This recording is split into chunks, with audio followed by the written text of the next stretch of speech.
Hello everyone, I just want to flex my hair grower.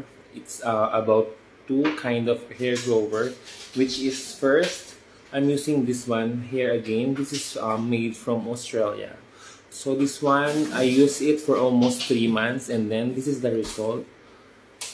So medyo nag-grow na talaga siya at medyo kumapal na talaga yung mga panot-panot ko dati na Terminal 1, Terminal 2 ng NAIA. Sobrang taas talaga ng hairline ko before and then I'm so happy now kasi ang laki ng improvement at saka nakaka-boost din siya ng confidence kasi 'di ba kasi dati kapag yung nag-aayos ako ganyan ang taas-taas ng hairline tsaka nakakalalaki so ngayon ito na siya.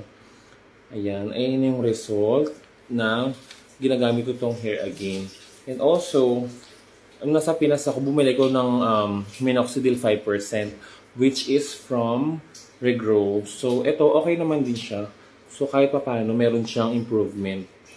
So, continuous using lang siya everyday, morning time and also before bedtime. So, ayun, para at least mag-grow yung mga panot-panot yun sa ulo. Tsaka, ang bakit kasi tingnan kapag panot na, baka sabihin tanda-tanda na. No? So, kailangan nating parating na paging fresh at maganda. So, ayun lang. A blessed Sunday, everyone. I love you all. Mabuhay. Mabuhay!